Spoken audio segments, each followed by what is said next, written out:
Thanksgiving used to be my favorite holiday, not because of the food or the decorations, but because it was the one day every year my little family would be under one roof again.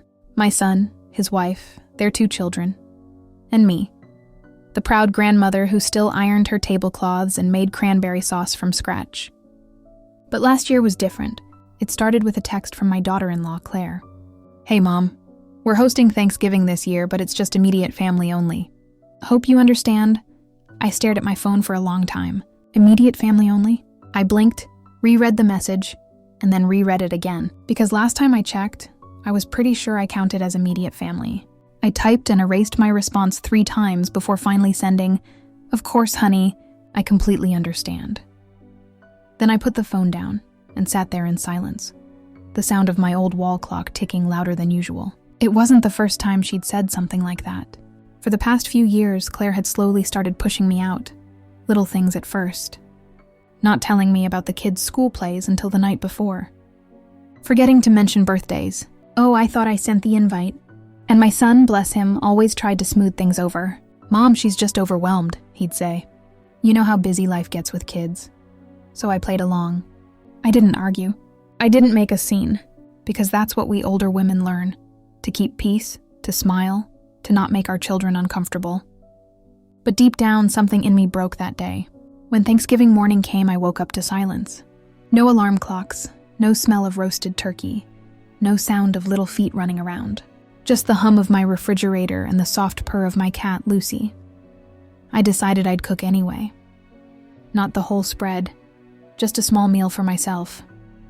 A tiny turkey breast, mashed potatoes, a slice of pumpkin pie I'd bought from the bakery. I set the table with 1 plate, 1 fork, 1 napkin. I even lit a candle. Because why not? I might be alone, but I still had myself, and I deserved something warm and pretty. After dinner, I made a cup of tea and opened Facebook, and that's when I saw it.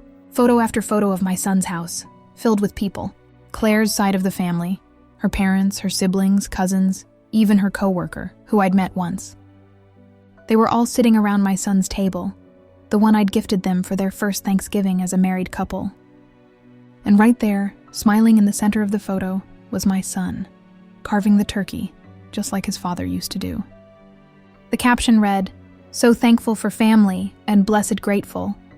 I put my phone down and just sat there, numb. Family. The word suddenly felt heavier than ever. I didn't cry. I thought I would, but I didn't. Instead, I just took another sip of my tea and looked out the window at the cold November sky. Then I said softly to myself, "All right, so that's how it is." That night, I wrote in my journal. I wrote about the laughter I could see but not hear, the table I'd set for one, and the realization that sometimes blood isn't enough to keep people close.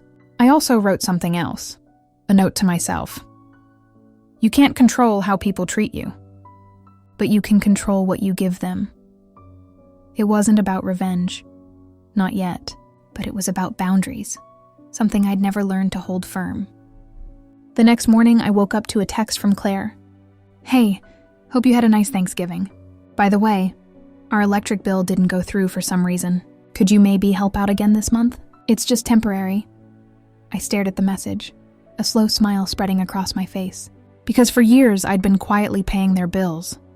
The ones that didn't go through. The missed car payment. The extra credit card balance. The new washing machine. I'd never complained because I thought it was helping my family. But suddenly her words, "immediate family only," echoed in my head. And this time I decided to listen. I looked at Claire's text again. "Could you maybe help out again this month? It's just temporary." The kind of temporary that had lasted nearly 5 years. They never asked directly, not at first. It started small, a forgotten bill here, a late payment there. "Mom, we're just short this month," my son would say. Claire's hours got cut, and I'd always help. Because that's what mothers do. I didn't want them to struggle. I wanted my grandchildren to have warm baths and new clothes and lights that stayed on. But that morning, something inside me shifted. It wasn't bitterness, it was clarity. So I texted back, "Of course, dear. I understand completely. Immediate family should handle it." And then I put the phone down and smiled. For the first time in years, I felt free. By noon, my phone buzzed. It was my son. "Mom, did you mean what you texted to Claire?" I called him. His voice was tight, like he'd been arguing before answering. "Of course, sweetheart," I said calmly. "Claire told me Thanksgiving was for immediate family. I assumed that means you're taking care of things between yourselves now. It's only fair." There was silence on the other end, then a heavy sigh. "Mom, you're overreacting." "Am I?" I asked softly. "Because it seems to me I've been paying your temporary bills for half a decade. Maybe it's time you learned what immediate means." He didn't answer. I could hear Claire whispering in the background. Then he said, "Mom, please don't make this difficult. The electric company already called. We'll get late fees." I took a deep breath and said gently, "Then maybe you should call your immediate family." And I hung up. I didn't expect what happened next. An hour later, my phone exploded. 10 missed calls, 5 voicemails, and 2 texts from numbers I didn't even recognize. Claire's mother, her sister, even her cousin, the one who'd posted all those Thanksgiving photos. "Mary, this isn't fair. They have kids, you know. I thought you were better than this." Better than what? Better than standing up for myself? I put my phone on silent and went about my day. I cleaned the kitchen, fed my cat, and made myself a pot of soup. But inside my heart was pounding. Not from fear, but from power. Because for once I wasn't the one apologizing. That evening my best friend Doris called. She's been my neighbor for 30 years, the kind of woman who doesn't mince words. "Mary," she said, "I saw the family's Thanksgiving photos. You okay?" I laughed. "Oh, I'm fine. Just redefining what immediate family means, apparently." Doris chuckled. "About time. You've been too nice to that girl. What happened?" So I told her everything. The text, the photos, the electric bill, and my reply. There was a pause. Then Doris said, "You know what? You did the right thing. Maybe this will finally make them realize who's been keeping their lights on. Literally." I smiled. Maybe. But deep down I wasn't sure. People like Claire rarely realized anything unless you made them see it. That's when a little idea began to form. The next morning I drove down to the bank. I withdrew a modest sum, not everything, but enough to make a statement. Then I stopped by the bakery and ordered something I hadn't in years. A full-sized Thanksgiving cake. On the top, I had them write in elegant frosting, "For immediate family." When the baker asked if it was a joke, I just smiled and said, "Something like that." I brought it home, set it on my kitchen counter, and took a picture of it. The golden script shining beautifully under the light. Then I sent that photo in the family group chat. The caption was simple. "Had a wonderful Thanksgiving. Thank you all for reminding me who my immediate family really is." I pressed send and waited. It didn't take long. My son called first. "Mom, what is this supposed to mean?" "Exactly what it says," I replied calmly. I spent my Thanksgiving surrounded by love, peace, and people who appreciate me, even if that person is just me. "Mom, this isn't fair." "No," I said gently but firmly. "What's unfair is pretending I'm family when you need something, and a stranger when it's inconvenient." He was quiet. Then he said, almost whispering, "Claire's crying." I took a deep breath and replied, "Then maybe it's time she feels a little of what I've felt for years." And I hung up again. That night, I sat on my porch with Lucy on my lap, and the quiet hum of the town around me. I expected to feel guilty. That's what usually happens when you finally stand up for yourself. But instead, I felt peaceful. I looked up at the stars and whispered, "Sometimes, lessons need to sting." Because maybe, just maybe, this was the only way they'd ever learn. I woke up the next morning to silence. No texts, no calls, not even one of those passive-aggressive emojis Claire liked to send. For the first time in a long while, my phone stayed quiet, and peace filled my house. I brewed my coffee, sat by the window, and looked at the leftover cake from last night. It felt symbolic somehow, a celebration of letting go. But by 10 a.m., peace didn't last. The doorbell rang. Once, twice, then again, sharp, impatient presses. When I opened the door, there stood my son. His eyes were tired, his hair messy, and behind him, Claire stood with her arms crossed, her expression somewhere between guilt and anger. "Mom," my son started, "we need to talk." I stepped aside. "Of course. Come in." They walked in, but instead of sitting down, Claire started talking right away. "You embarrassed us," she said, her tone trembling. "Posting that photo, making it sound like we excluded you on purpose." "That's cruel." I blinked slowly. "Cruel?" I repeated. "You told me not to come. You said it was for immediate family. It was supposed to be lighthearted," Claire insisted. "You take everything so seriously." I turned to my son. "Did you think it was lighthearted?" He hesitated. "Mom." "She didn't mean harm. You know how she is." I smiled sadly. "Yes, I do. And that's exactly why I'm done pretending it doesn't hurt." Claire's expression softened, but only slightly. "We didn't mean to make you feel unwanted. But you didn't have to freeze the payments. We had to cancel the trip for the kids because the cards kept declining." I set my cup down slowly. "I'm sorry to hear that, but I didn't freeze anything. I just stopped covering what wasn't mine to pay." Her mouth opened, then closed. My son stared at the floor. For years, I'd paid their bills quietly, always with excuses. "It's just a tough month. The job market's slow. The kids are growing fast." But not once had they said thank you. It had become expected. Like a tax on motherhood. Claire finally sat down. "You don't understand, Mary. The kids were devastated. They wanted their grandma there." I took a deep breath. "Claire, do you even realize how many holidays I've missed because I was too tired from helping you? How many nights I stayed up worrying about whether you'd ever stand on your own? I didn't raise my son to depend on his mother forever." My son looked up then, his voice quiet. "Mom, we weren't trying to use you." "But you did," I said softly. "Every month, every temporary request, every ignored text once I'd helped. That's not family, that's convenience." There was a long silence. Even Claire didn't speak. Then I stood up. "You both have to decide what kind of family you want to be. One that takes, or one that gives. Because I've given all I can." They left without another word. That night, I sat by my fireplace feeling the weight of it all. The peace I'd felt earlier had turned into something deeper. Not sadness exactly, but release.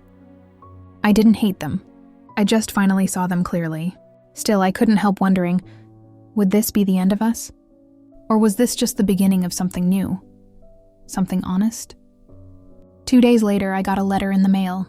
It wasn't from my son. It was from my grandson, Ethan. He's only 9. His handwriting was crooked and large. It said, "Grandma, Mommy said you're mad.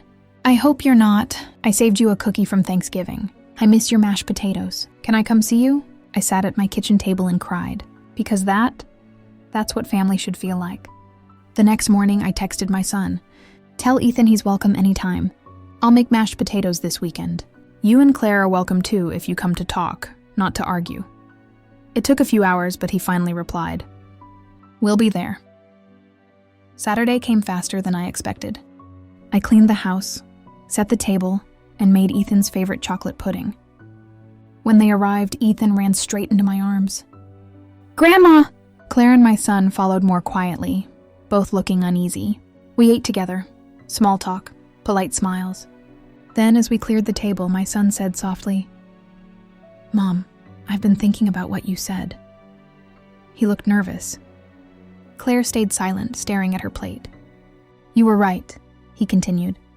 "We've been leaning on you too much. I didn't see it that way before. It's just, you always helped. It became normal." I nodded. "I know, sweetheart, but I shouldn't have let it become normal. That was my mistake too." He took my hand. "We've started budgeting. Claire picked up more hours. I'm going to sell the truck. We'll be okay." For the first time in years, I saw a flicker of pride in his eyes. And I realized that maybe, just maybe, all this pain was worth it. When they left that evening, Claire hugged me. It wasn't long or warm, but it was real, and that was enough. After they drove away, I stood by the window, watching the taillights fade. Then I whispered to myself, sometimes love looks like saying no. But the story wasn't quite over yet. Because the following week, just when I thought things had settled, I received one final message. From my ex-husband, the man who hadn't called in over a decade. "Heard you made quite a scene at Thanksgiving. the message read. Guess you finally grew a backbone. I stared at the screen for a long time. Then I smiled, typed one line, and hit send. It's called self-respect. You should try it sometime. And just like that, I laughed for the first time in weeks. A few weeks passed after that quiet dinner. I thought things had finally found balance, a fragile peace between me, my son, and Claire. Ethan would call me every few days, always full of stories about school or what he was learning. He'd end each call the same way. Grandma, next Thanksgiving, can you come? I'll make sure you get the first piece of pie. That promise alone made my heart soften again. I thought the storm had passed. But storms, I've learned, have a way of circling back when you least expect them. The unexpected call. It was mid-December when my phone rang. The caller ID said Claire. That was unusual. She never called. Mary, she started, her voice trembling. I don't know what to do. The electric company came again. They said we're 3 months behind. I thought your payments went through automatically. I stopped her right there. Claire, I told you weeks ago I stopped managing your bills. You needed to handle them yourselves. I know, she said quickly, but we've been struggling. And then I found out my hours are being cut. We don't have the money right now. I closed my eyes, inhaled deeply. Claire, this is hard, I understand. But you and Mark have to learn to take care of your own lives. You can't keep calling me only when something falls apart. There was a long silence. Then she whispered, You're right, I didn't know who else to call. Her honesty disarmed me. For the first time, there was no entitlement, no demand, just humility. Let's meet tomorrow, I said softly. At my house. We'll figure this out. Together. A quiet meeting. When they arrived the next day, they looked exhausted. Mark's shoulders were slumped, and Claire's eyes were swollen from crying. I made tea, sat them both down, and pulled out a folder. The same folder I'd used the night I cut off their payments. But this time, it wasn't filled with receipts or account details. It was filled with lessons. I showed them how I budgeted when I was raising Mark alone, how I learned to stretch one paycheck into 2 weeks, how I wrote down every bill and expense in an old spiral notebook. At first, Claire looked defensive, but then as I talked, her posture softened. Mary, she said quietly, I never realized how much you did behind the scenes. We just assumed you had plenty, that it didn't matter. I smiled faintly. That's the problem with love that gives too easily. It teaches others to take too easily. They both nodded. By the end of the afternoon, we'd made a plan.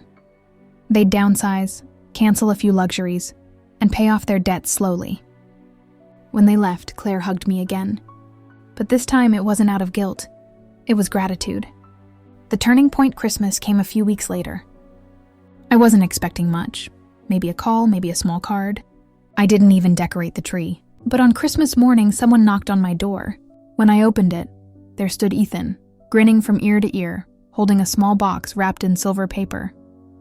Behind him stood Mark and Claire, smiling nervously. Merry Christmas, Grandma, Ethan shouted, shoving the box into my hands. I opened it, and inside was a single handwritten note. You taught us what family really means. Thank you for loving us enough to say no. Beneath it was a keychain, shaped like a heart, engraved with the words, Immediate Family. I couldn't stop the tears. They came inside, we ate breakfast together, and for the first time in years, I didn't feel like an outsider in my own family. I felt seen. 1 year later, Thanksgiving came around again the next year. But this time I was the one hosting. The table was full, not with extravagance, but with sincerity. Laughter that wasn't forced, conversations that didn't sting. Claire helped in the kitchen, humming softly. Mark carved the turkey. Ethan ran around setting napkins and spilling cranberry sauce on his shirt. At one point, Claire raised her glass. To Mary, she said, her voice trembling, for teaching us that love isn't about money, it's about honesty. And for showing me that family isn't who invites you, it's who shows up. Everyone clinked glasses. Even I couldn't stop my eyes from watering.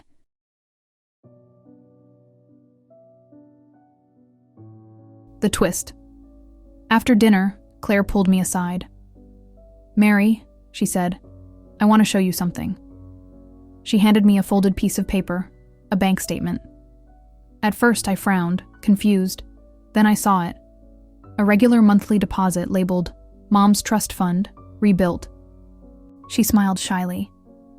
Mark insisted we start saving again. For you. For emergencies. For comfort. For family. It's not much yet, but it's honest. And it's ours. For the first time, I was speechless. Then I hugged her, long and hard. Because that was the moment I realized the lesson had landed. That night, as everyone left and the house grew quiet again, I sat by the fire and smiled to myself. I thought about all the years I'd spent giving, all the times I'd mistaken enabling for love, silence for peace. And now, finally, I understood something simple and beautiful. Sometimes the best gift you can give your family isn't your money or your time or your forgiveness. It's your boundaries. Because real love respects them. The next morning, I woke up to a message from my son. It said, "Mom, you were right. The best part of family isn't the help. It's the growth. Thank you for giving us both." And that was when I knew. This time, the lesson would stick. I poured myself a cup of tea, looked out the window at the winter light, and whispered, "Happy Thanksgiving, Mary. You finally got your seat at the table.